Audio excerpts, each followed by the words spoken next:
यावर्षी नेहमीप्रमाणेच आषाढी एकादशीची वारी अत्यंत भक्तिभाव आणि पावित्र्यात संपन्न झाली।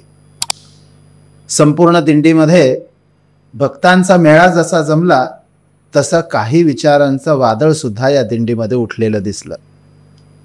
शिवसेनेच्या आमदार मनीषा कायंदे यांनी विधानमंडळामध्ये केलेल्या आरोपांमुळे शहरी नक्षलवादाचा विषय आणि त्यातील वारीतील घुसखोरी हा पुन्हा चर्चेचा बनला। नमस्कार, मी ईश्वर रायन्नवर। आपण पाहत आहात सत्यवेद।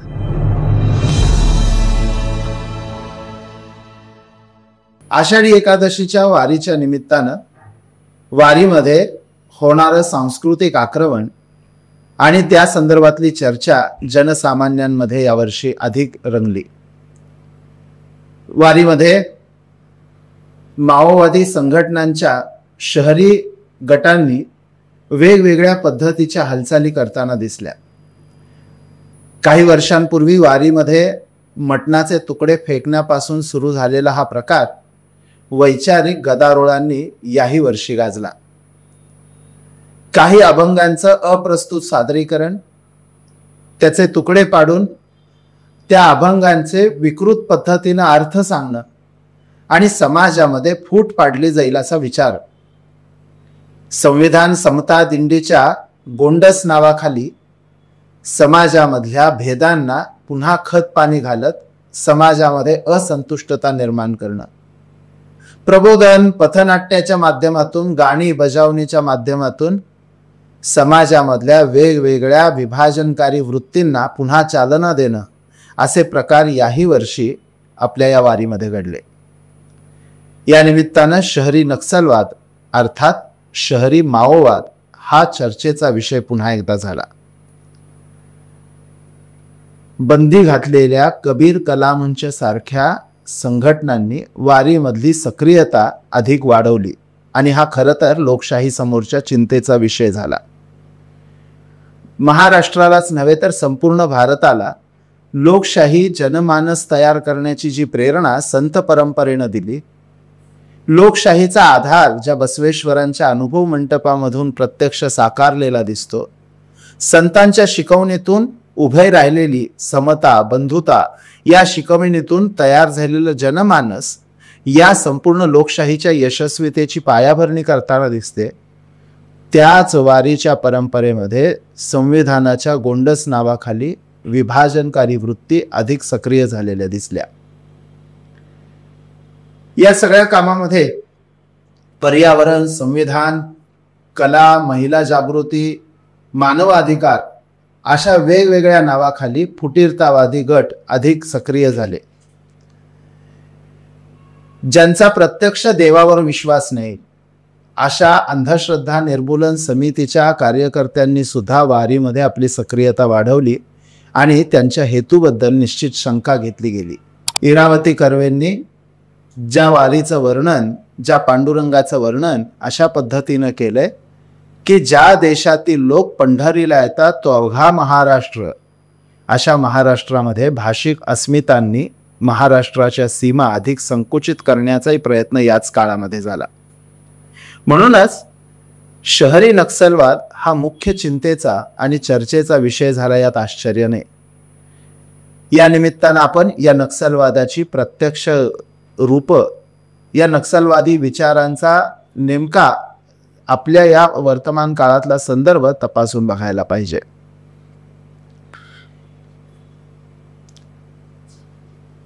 मध्यंतरी आपण सगळ्यांनी समाज माध्यमावर एक व्हिडिओ व्हायरल झालेला बघितला। इस्लाम धर्मीय एक व्यक्ती वारीमध्ये येतो आणि वारीमध्ये संत तुकाराम महाराजांच्या नावानं एक अभंग तो गात सगळ्यांना टाळाच्या ठेक्यावर तो गायला भाग पाडतो। अल्लाह देवे अल्लाह दिलावे, अल्लाह दारू अल्लाह खिलावे, अल्लाह बगर नहीं कोय, अल्लाह करे सोही होय। अशा पद्धतीनं जणू काही तुकाराम महाराजांनी अल्लाह विषयीच भक्ती गीत रचले, अभंग रचलाय असा आभास निर्माण करणारा तो सगळा व्हिडिओ होता। पण यातलं वास्तव काय होतं? वास्तव होतं इथला सामान्य श्रद्धाळू भोळा भाबडा वारकरी समाज, वारकरी संप्रदाय या मुख्य प्रवाहापासून भरकटला पाहिजे, या मुख्य प्रवाहापासून दूर गेला पाहिजे, याचं हे षडयंत्र होतं. खरं तर हा अभंग तुकाराम महाराजांनी लिहिलाय की नाही याच्याबद्दलच वाद आहे. पण या अभंगाचा भावार्थ लक्षात घेतला तर तो सामान्य हिंदू वारकऱ्यांसाठी तो अभंग लिहिला गेलेलाच नाहीये. उलट ज्या मुस्लिमांसाठी लिहिला गेलाय त्यातल्याही दारू पिऊन मदमस्त झालेल्या अशा मुस्लिमांच्यासाठी तो अभंग लिहिला गेलेला दिसतो. त्या अभंगामध्ये तुकाराम महाराज त्या दारूनं बेहोश झालेल्या मुसलमानांना जाग करण्यासाठी म्हणतात की अल्लानंच दारू दिली, अल्लानंच खायला घातलं असं तुम्ही म्हणताना तर ऐका मी काय सांगतोय ते. आणि म्हणून तुकाराम महाराज त्या अभंगामध्ये पुढे म्हणतात, मर्द होवे वो खडा फिर नामर्दुं की नहीं धीर, अपने दिल को करना खुशी तीन दमकी क्या खुमासी. म्हणजे जो स्वतःच्या पायावर उभा राहू शकत नाही तो मर्द कसला. आणि 2-4 क्षणांच्या आनंदासाठी त्या दीड दमडीची दारू तुम्ही पिता, सगळ्या रसांचं पान करून तुम्ही झालेला आहे, तर तुम्हाला मी सांगतो त्या भक्ती रसाची चव चाखा. आणि एका अर्थानं तुकाराम महाराज हरिभक्तीचा संदेश त्या मुसलमानांना देतात. त्याच्यात पुढे म्हणतात की अशा पद्धतीनं व्यसन करत राहिलात, दारू पित राहिलात तर उतार वयामध्ये तुम्हाला तुमची सेवा करण्याला कोणी माणूस सुद्धा भेटणार नाही, तुमची हगवण काढायला सुद्धा कोणी भेटणार नाही. अशा पद्धतीनं त्यांच्या या व्यसनी जीवनाचा धिक्कार करणारे तुकोबा याच्यामध्ये भेटतात. आणि म्हणून शेवटी त्या अभंगाच्या तुकाराम महाराज लिहितात, बजार का बुझे भाव वो ही पुसता आवे ठाव, फुकट वा बाटू कहे तुका लेवे सोही ले हिसखा. याचा अर्थ काय तर हरिभजनाची दारू जी अमूल्य आहे ती मी तुम्हाला फुकट वाटतो आहे. खरं तर तुम्ही ज्या धुंदीत आहात ती धुंदी सोडा आणि या भक्ती संप्रदायाच्या मागे लागा. ही धुंदी केवळ व्यसनाची नाही आहे. तुकाराम महाराजांना नेमकं लक्षात येतं ही धुंदी आहे ती अत्यंत कट्टरतावादी, इतरांना मनुष्य म्हणून सुद्धा लेखण्याचा ज्यांचा विचार नाही आणि अलीकडच्या भाषेमध्ये ज्यांचा विचार तन से जुदा अशा पद्धतीनं हिंसक पद्धतीनं उभा राहतो, अशा सगळ्या नशेबाजांना तुकाराम महाराज या अभंगातनं जाग करतात. पण प्रत्यक्षात भासवलं काय जातं, तुकाराम महाराज जणू काही बेगडी सर्वधर्म समभावाचेच पुरस्कर्ते होते की काय अशा पद्धतीनं त्याची मांडणी केली जाते.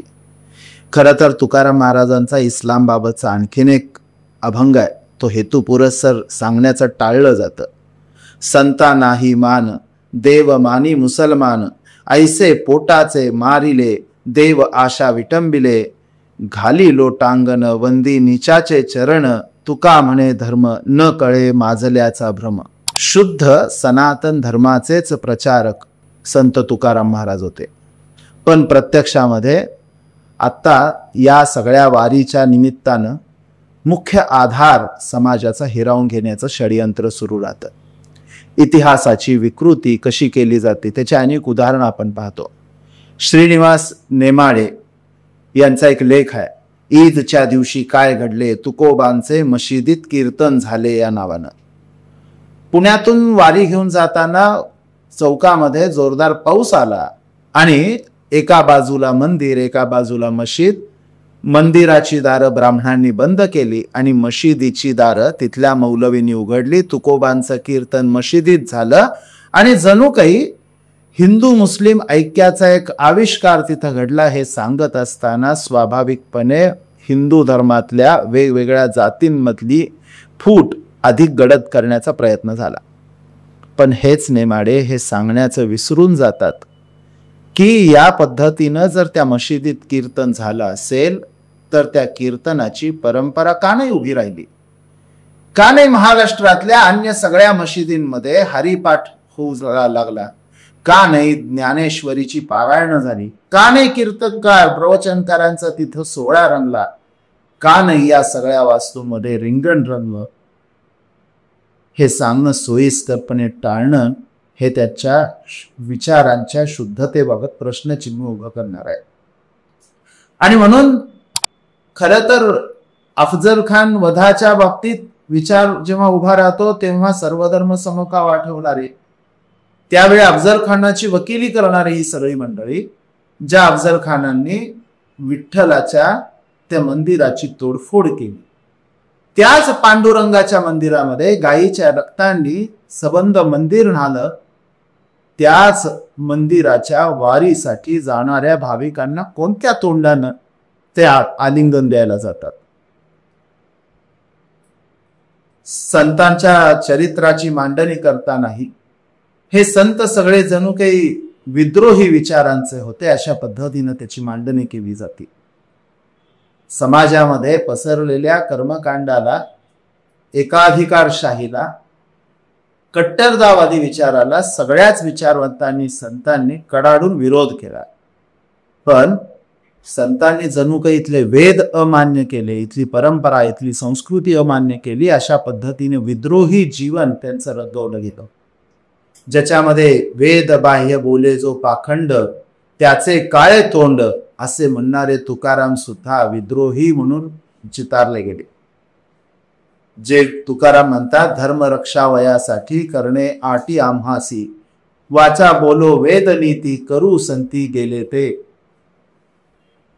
आपल्या सोयीनुसार इथल्या परंपरांना भ्रष्ट करणं, इथल्या आदर्शांना आपल्या पद्धतीनं आपल्या रंगात मांडणं ही खरं तर दिसणारी रणनीती आहे. ही रणनीती केवळ तात्कालीन समस्या आहे असं नाही. ज्याचं आकलन आपल्या स्वातंत्र्याच्या पहाटे डॉक्टर बाबासाहेब आंबेडकरांनी संविधान सभेची शेवटची जी सभा होती त्याच्यातलं आपलं ऐतिहासिक भाषण दिलेलं होतं. त्या ऐतिहासिक भाषणामध्ये डॉक्टर बाबासाहेब आंबेडकरांनी या येऊ घातलेल्या धोक्याच्या बाबतीमध्ये सूचक वक्तव्य केलेलं होतं. 25 नोव्हेंबर 1949 सालचं डॉक्टर बाबासाहेब आंबेडकरांचं भाषण.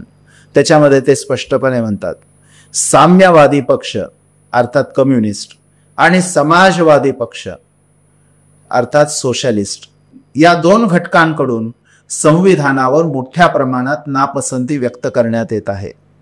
आपल्याला कल्पना असेल की या घटकांनी संविधान सभेच्या निर्मितीमध्ये वारंवार अडथळे आणले, त्याच्यात सहभागी होणं खूपदा टाळलं आणि संविधानाची निर्मिती झाल्यानंतर ते जनसामान्यांमध्ये स्वीकारलं जाऊ नये अशा पद्धतीची रणनीती सुद्धा त्यांनी आखली.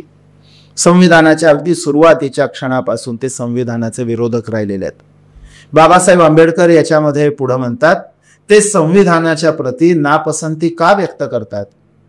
खरोखर संविधान वाईट आहे म्हणून ते नापसंती व्यक्त करतात हे निश्चित. खरोखर संविधान वाईट आहे म्हणून ते नापसंती व्यक्त करतात काय? निश्चितपणे नाही असं मला वाटतं.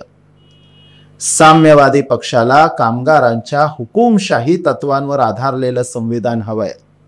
हे संविधान संसदीय लोकशाहीवर आधारित असल्यामुळं ते संविधानाचा निषेध करतात. समाजवाद्यांना दोन गोष्टी हव्यात. पहिली गोष्ट त्यांना हवी आहे ती अशी की ते जर सत्तारूढ झाले तर मोबदला न देता खाजगी संपत्तीचं राष्ट्रीयकरण किंवा सामाजिकरण करण्याचे संविधानाने त्यांना स्वातंत्र्य दिलेच पाहिजे. समाजवाद्यांना हवी असलेली दुसरी गोष्ट अशी की संविधानातील मूलभूत अधिकार निरपेक्ष आणि कोणत्याही बंधनाशिवाय असावेत, जेणेकरून त्यांच्या पक्षाला सत्ता स्थापन करण्यात अपयश आले तर केवळ अनिर्बंध टीका करण्याचेच नव्हे तर राज्य व्यवस्था उलथवून पाडण्याचे स्वातंत्र्य त्यांना हवे आहे. प्रामुख्याने या दोन कारणांमुळे संविधानावर टीका करण्यात येत आहे. भारतीय लोकशाही समोरची ही दोन आव्हानं डॉक्टर बाबासाहेब आंबेडकरांनी सुरुवातीच्या काळातच ओळखली होती. त्यामुळं नेमकं समजून घेण्याची आवश्यकता आहे की शहरी माओवाद काय आहे. शहरी माओवाद संपूर्णतः विध्वंस, विद्रोह, संघर्ष, क्रांती याच तत्वांवर जगतो. खरं तर एकाच घटनेकडे पाहण्याचे वेगवेगळे दृष्टिकोन असतात.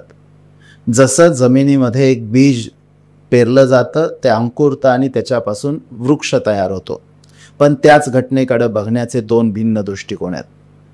एक तत्वज्ञान त्याच्याकडे अशा पद्धतीनं बघतं की बीनं स्वतःला गाडून घेतलं, ते त्या मातीमध्ये समरस झालं, तिथल्या पाण्यामध्ये, तिथल्या वातावरणामध्ये त्यानं स्वतःला हरवून दिलं आणि स्वतःचं सर्वस्व एकरूप करत ते त्या समन्वयाच्या भूमिकेनं इतकं एकत्व झालं की त्याच्यातून अंकुर फुटला आणि तो फुटलेला अंकुर हा त्याच्या जीवनाचा ध्येय बनून राहिलं. आणि त्याच घटनेकडे विद्रोही विचार म्हणतो की त्या बीला जमिनीमध्ये गाडलं गेलं, त्याच्यावर अन्याय झाला, अत्याचार झाला, शोषण झालं आणि त्याच्या विरोधात ते बी संघर्ष करत, त्या मातीशी संघर्ष करत, त्याला भेदत त्या जमिनीवरून अंकुरलं. आणि हे अंकुरणं हे त्याच्यातल्या विद्रोहाचं, क्रांतीचं प्रतीक आहे. खरं तर एकच गोष्ट दोन वेगवेगळ्या नजरांनी पाहिली जाते आणि ते तत्वज्ञान त्याच्या जीवनाचं तत्वज्ञान म्हणून उभं राहतं. साम्यवादी विचार हा दुसऱ्या पद्धतीचा विचार करणारा विचार प्रवाह आहे. सामान्यतः समाजामध्ये दोन गट हे अस्तित्वात असतातच. हे दोन गट समन्वयानं जेव्हा राहतात तेव्हा समाज प्रगती करतो. पण भेदांना भेद मानत, विद्रोहाचं कारण मानत जेव्हा अधिक ठळक केलं जातं तेव्हा समाजाची उन्नती व्हायचं थांबतं. साम्यवादी विचार म्हणतो की या समाजामध्ये दोन गट नेहमी आहेत, आहेरे आणि नाहीरे. सर्वहारा समाजाकडं साधन संपत्ती कमी आहे, त्याच्याकडे राजकीय सत्ता नाही, आर्थिक सत्ता नाही, पण तो बहुसंख्य आहे आणि म्हणून त्यानं संघटित झालं पाहिजे, त्यानं सशस्त्र क्रांती केली पाहिजे, रक्तरंजित क्रांती केली पाहिजे आणि स्वतःची सत्ता स्थापन केली पाहिजे. आणि अशी स्वतःची सत्ता स्थापन करून समानतेचं राज्य आलं पाहिजे. पण ह्या समानतेच्या राज्यामध्ये all are equal but some are more equal हे तत्व पुन्हा अधोरेखित होत राहतं. आणि ज्या साम्यवादी विचारसरणीनं या पद्धतीची राज्यव्यवस्था उभी केली अशांची अपयशाची शिखरं आपण जगभरामध्ये पाहतो. या सगळ्या पार्श्वभूमीवर या संघटना कशा काम करतात हेही अनुभवलं पाहिजे.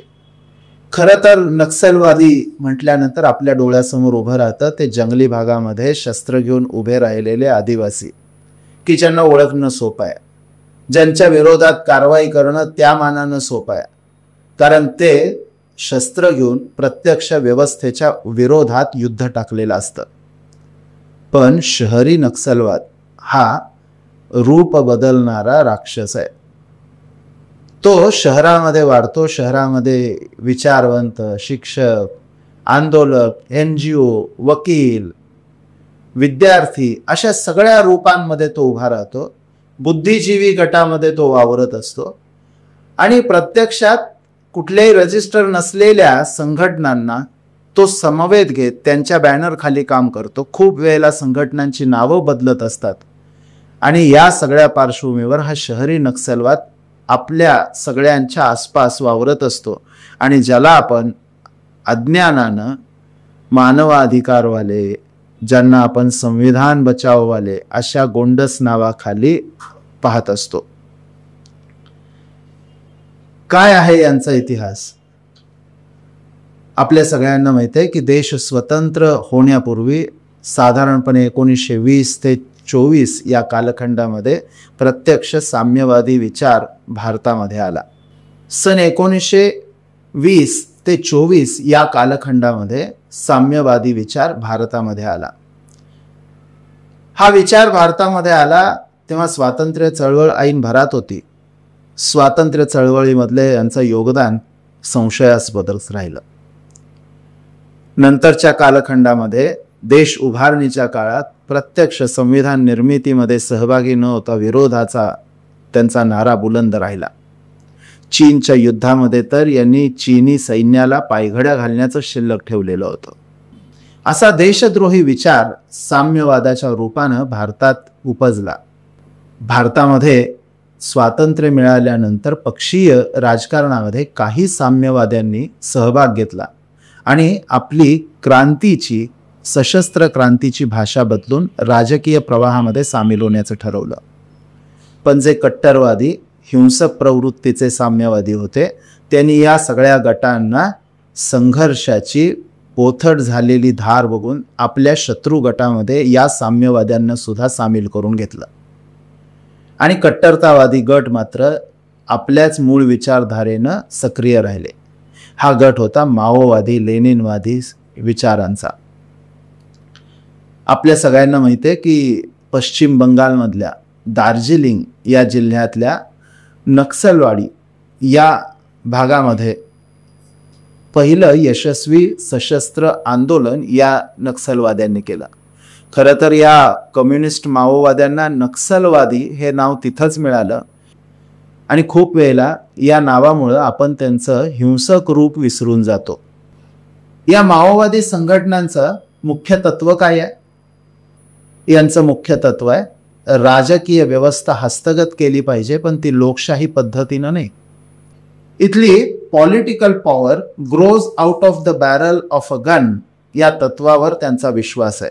1967 साली नक्सलबारी इथल्या उठावानंतर की ज्याचं नेतृत्व चारू मजुमदार, कानू सन्याल, जंगल संथाल यांनी चीनच्या पाठिंब्यावर केलेलं होतं, या सगळ्या चळवळीला नक्सलवादी असं नाव पडलं.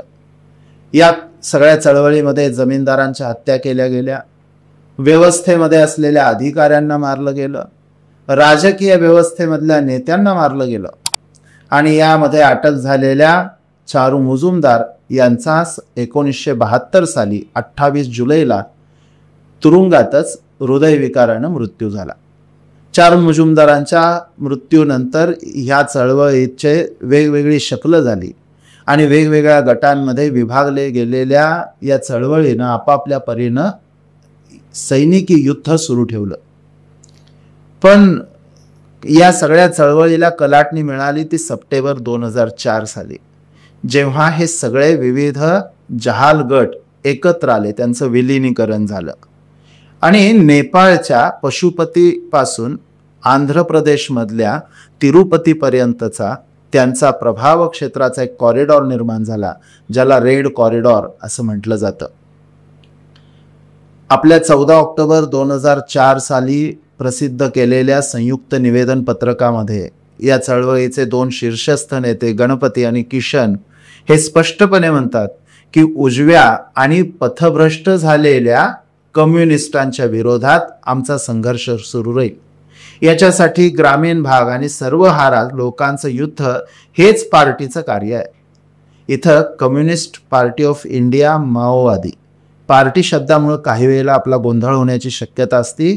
आपल्याला वाटतं पार्टी म्हणजे वेगवेगळ्या निवडणुकांमध्ये सहभागी झालेला पक्ष, पण हा लोकशाही न मानणारा, कोणत्याही निवडणूक प्रक्रियेमध्ये सहभागी न होणारा एक दहशतवादी संघटनेचा मुख आहे, हे आपण विसरू नये. जनसंघटना आणि लोकसंघर्ष आवश्यक आणि अनिवार्य आहे आणि त्यांचा उद्देश हा युद्धाला सहाय्य करणं आहे, हे त्यांनी संयुक्त पत्रकामध्ये प्रसिद्ध केलंय. CPIM काय आहे? ही निश्चित वैचारिक चळवळ नाही आहे. मगाशी म्हटलं तसं राजकीय पार्टी तरी अजिबात नाही. ही जगातली 6 नंबरची अत्यंत क्रूर असणारी दहशतवादी संघटना आहे आणि लाल किले पे लाल निशान अशा पद्धतीनं घोषणा देत संपूर्ण राजकीय व्यवस्था उलथवून लावण्याचं कारस्थान करणारी देशविघातक शक्ती आहे. माओवादी कशा पद्धतीनं काम करतात हे आपण समजून घेतलं पाहिजे. माओवादी काम करत असताना त्यांची 3 शस्त्र आहेत. पहिला आहे पोलिट ब्युरो आणि सेंट्रल कमिटी, की ज्याला ते पार्टी म्हणतात. याच्यामध्ये शीर्षस्थ नेते असतात, ते संपूर्ण कामाची दिशा ठरवतात. दुसरं शस्त्र असतं ते त्यांचं पीपल्स लिबरेशन गुरिला आर्मी, की जे प्रत्यक्ष हातामध्ये शस्त्र घेऊन काम करतात. याच्यामध्ये वेगवेगळी दलम स्थापित केलेली असतात, ज्यांना आपण प्रत्यक्षामध्ये हे नक्सलवादी म्हणून आपण त्यांना ओळखतो. तिसरा गट हा आपल्या दृष्टीनं अधिक समजून घेण्याचा आहे. तो तिसरा गट असतो क्रांतिकारी संयुक्त आघाडीचा. या सगळ्या जनसंघटना असतात. यांच्यामध्ये शहरांमध्ये व्हाईट कॉलर्ड असणाऱ्या सगळ्या मंडळींचा भरणा जास्त असतो. याच्यामध्ये आदिवासी, दलित, स्त्रिया, विद्यार्थी, कामगार, अल्पसंख्याक, प्रकल्पग्रस्त, विस्थापित अशा शोषित, अशा वंचित घटकांमध्ये त्यांच्यातल्या भेदांना मोठं करत संघर्ष पेटवला जातो. यांचं कामच मुळात समाजामध्ये असंतोष निर्माण करणं असतं. लोकशाहीमध्ये प्रत्यक्ष बाबासाहेब आंबेडकरांनी सांगितलं की आता खरं तर आपली सत्ता आलेली आहे, लोकांची सत्ता आलेली आहे. आता खरं तर सत्याग्रह करायची सुद्धा आवश्यकता नाही, कारण आपल्या मागण्या मांडण्यासाठी लोकशाहीनं अनेक मार्ग, की जे मार्ग सगळ्यांच्या हिताचे आहेत, ते दिलेले आहेत. पण समाजामध्ये असंतोष माजवत, समाजामध्ये विद्रोहाचं वातावरण निर्माण करत, व्यवस्था परिवर्तनाच्या गोंडस नावाखाली इथली लोकशाही उलथवून टाकण्याचं कटकारस्थान या सगळ्या मंडळींच्या माध्यमातून सुरू असतं. हे कसं घडत असतं? खूप वेळेला काही संघर्षरत संस्था, संघटनांना सुद्धा ते हायजॅक करतात, त्यांची दिशा बदलतात. आपण दिल्लीतल्या शेतकरी आंदोलनामध्ये याचं उदाहरण पाहिलंय. शेतकरी आंदोलनामध्ये फुटीरतावादी गटाचे झेंडे उभे राहिले. शेतकरी आंदोलनानं कैक महिने राजधानी दिल्लीचे रस्ते अडवले आणि इथपर्यंत नाही, भारतीय स्वातंत्र्याच्या स्वाभिमानाचं प्रतीक असणाऱ्या लाल किल्ल्यावर आक्रमण करण्याचं धाडस सुद्धा या आंदोलनामध्ये शिरलेल्या शहरी नक्षलवाद्यांनी घडवून आणलं. शत्रूंमध्ये फूट पाडली जाती, अराजकता निर्माण केली जाती. आणि हे करत असताना ग्रामीण भागामध्ये, वनवासी भागामध्ये विकास कामांमध्ये अडथळे निर्माण केले जातात. विचार रुजवले जातात, शहरी भागामध्ये सहानुभूती आणि समर्थक मिळवले जातात. आणि असे समर्थक हे नक्सली म्हणून भरती सुद्धा शहरी भागातूनच केले जातात. आपल्या जिल्ह्यातलं उदाहरण आपण सगळ्यांना माहीत असणं आवश्यक आहे. कबीर कला मंच या बंदी घातलेल्या संघटनेचा प्रमुख कार्यकर्ता सचिन माळी हा आपल्याच जिल्ह्यातला. आपल्या जिल्ह्यातल्या डाव्या विचारांच्या तथाकथित विचारवंतांनी या सचिन माळीला जनप्रबोधनकारी म्हणून ठरवलं. त्यावेळेच्या महाराष्ट्राच्या गृहमंत्र्यांनी, की जे आपल्याच जिल्ह्यातले होते, आबा पाटील, यांना निवेदनं दिली आणि त्याला सोडून देण्यासाठी खूप दबाव आणला. कोणत्याही राजकीय पक्षाच्या भूमिकेला भीक न घालता आबांनी तो देशविरोधी आहे हे ओळखून कुठल्याही पद्धतीचं सहकार्य या चळवळीला केलं नाही. आपल्याच जिल्ह्यामधून अशा पद्धतीची अराजकता निर्माण करणारी मंडळी उभी राहतात. ही मंडळी काम कशी करतात? तर इथल्या राजकीय व्यवस्थेमध्ये असंतोष निर्माण करायचा, सतत नकारात्मक वातावरण निर्माण करायचं, इथल्या न्याय व्यवस्थेविरोधात अविश्वासाचं वातावरण उत्पन्न करायचं. आपल्याला आठवत असेल, दहशतवाद्याचं म्हणणं ऐकून घेण्यासाठी रात्री सुप्रीम कोर्टाचे दरवाजे सुद्धा या मंडळीने उघडायला लावलेले होते.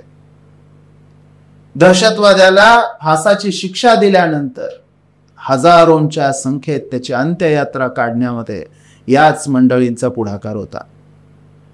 न्याय व्यवस्थेनं निर्णय देण्यापूर्वीच ही अटक झालेली मंडळी कवी आहेत, विचारवंत आहेत, मुक्त विचारांचे आहेत असं म्हणत त्यांच्या बाबतीतला न्याय समाजामध्ये आधीच प्रस्थापित करण्याचं कारस्थानी मंडळी करतात.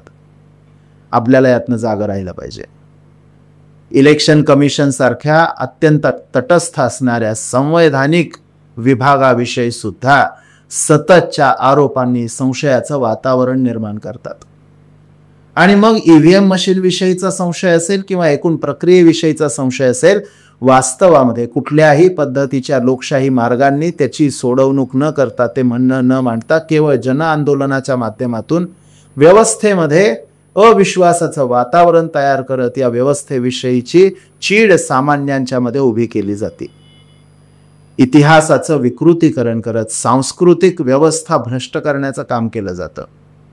रामाच्या ऐवजी रावणाचं उदात्तीकरण करणं, सीतेचं उदात्तीकरण करण्याच्या नावाखाली रामाच्या चारित्र्यावर संशय घेणं, वारी बदल्या या घुसखोरीकडे डोळे झाक करत वारीच्या मार्गामध्ये असलेल्या गावांमध्ये मांस विक्री बंदी सरकारनं घातली तर त्याच्या भोवती सुद्धा संशयाचं वातावरण निर्माण करत, भक्तिभावनेनं अन्नछत्र उभा करणाऱ्यांच्या विषयी वक्तव्य करत त्यांच्यामध्ये अपराधी भाव निर्माण होईल अशा पद्धतीनं त्याची मांडणी करत या सगळ्याच्या कारस्थानातून आपल्याला दिसतं की इथल्या सांस्कृतिक आधार नष्ट करण्याचं काम सुरू राहतं. आणि मग त्याची परिणती काय होती? या देशामध्ये जिथं महिषासुरमर्दिनीची नवरात्र उपासना होती, तिथं महिषासुराचं महिमा मंडन होतं. जिथं लक्ष्मणानं शूर्पणखेचं नाक कापलं म्हणून नाशिक नाव पडलं, त्याच नाशिकमध्ये शूर्पणखेची मंदिरं उभी केली जातात. समाजामध्ये तेढ निर्माण करण्याची कामं या सगळ्या आघाड्यांवर सुरू असतात. आणि याच्या विरोधात जो समाज अनादी अनंत काळापासून अत्यंत सहिष्णू आहे, ज्या समाजानं जगातल्या सगळ्या विस्थापितांना, सगळ्या शोषितांना आश्रय दिला, ज्या देशामध्ये सगळ्या उपासना पद्धती गुण्या गोविंदानं राहू शकतात, कारण ज्या समाजामध्ये सहिष्णुता हा स्वभाव आहे, त्या हिंदू समाजाला भगवा दहशतवादाच्या नावाखाली बदनाम करण्याचं षड्यंत्र याच विचारांच्या शक्तींनी केलेलं आपल्याला दिसतं. हे सगळं का घडतंय? तर आपल्याला कल्पना असेल की या समाजाची वीण ढिली करत, हा समाज सुटा करत, या समाजामध्ये फूट पाडत, समाजामधल्या आहेरे आणि नाहीरे गटाला अधिक दूर सारत, या समाजामध्ये प्रसंगी रक्तरंजित क्रांती घडवून आणायची आणि एका लाल हुकुमशाहीचं राज्य इथं उभं करायचं स्वप्न साकारणं हे त्यांचं ध्येय आहे. आपण सगळ्यांनी जागं राहिलं पाहिजे. प्रत्यक्ष दिसताना या सगळ्या सामाजिक, सांस्कृतिक, कलात्मक अंगानं, प्रबोधनाच्या अंगानं दिसत असणाऱ्या गोष्टींमधला सुप्त हेतू ओळखला पाहिजे. या सगळ्याचा नॅरेटिव्ह काय आहे, समाजाला यातलं पोषक काय आहे आणि समाजाला पदभ्रष्ट करणारं यातलं काय आहे, हे ओळखून आपल्याला त्याच्यावर योग्य ते हे ओळखून आपल्याला आपली रणनीती ठरवली पाहिजे. येऊ घातलेल्या जनसुरक्षा विधेयकाच्या निमित्तानं हे विधेयक नक्षलवादाच्या शेवटची मृत्यू घंटा म्हणून उभं राहील. आज नक्षलवाद आपल्या शेवटच्या घटका मोजतंय, पण शाहीनबाग सारख्या आंदोलनांनी आपल्याला जे लक्षात आणून दिलंय की ज्या विधेयकानं प्रत्यक्षात इथल्या स्थानिकांच्यावर कोणताही अन्याय अत्याचार होणार नाही, पण त्याच्या कल्पना रंगवून संबंध असंतोष माजवला, तसंच कदाचित महाराष्ट्रामध्ये या जनसुरक्षा विधेयकाच्या निमित्तानं आंदोलन छेडलं जाण्याची शक्यता आहे. महाराष्ट्रामध्ये भाषेच्या नावाखाली, प्रांतिक अस्मितेच्या नावाखाली, सांस्कृतिक प्रतीकांच्या नावाखाली असंतोष निर्माण करण्याची शक्यता या आगामी काळात निश्चित आहे. सजग नागरिक म्हणून आपलं हे कर्तव्य आहे की या सतत रूप बदलणाऱ्या, मानवी चेहरा घेऊन आलेल्या या हिंसक शक्तींना आपण ओळखलं पाहिजे. या तथाकथित साहित्यिक, विचारवंत, कवी, लेखक, वकील, शिक्षक या सगळ्या गटांकडून मांडल्या जाणाऱ्या या भूमिकांना पुन्हा एकदा तपासून बघण्याची आवश्यकता आहे. आपल्या परंपरांच्या निमित्तानं या सगळ्याची जाण आपल्यात निर्माण झाली पाहिजे. ज्या वारीनं आपल्याला सामूहिकतेचं जीवन जगायला शिकवलं, जी वारी आपल्याला एकात्म जीवनाचा अनुभूती देते, त्या आषाढी एकादशीच्या वारीच्या निमित्तानं आपण सगळेजण एकात्म समाज निर्मितीच्या या कामामध्ये येणाऱ्या संकटांना ओळखूया आणि यांना योग्य पद्धतीनं तोंड देण्याचा प्रयत्न करूया. धन्यवाद.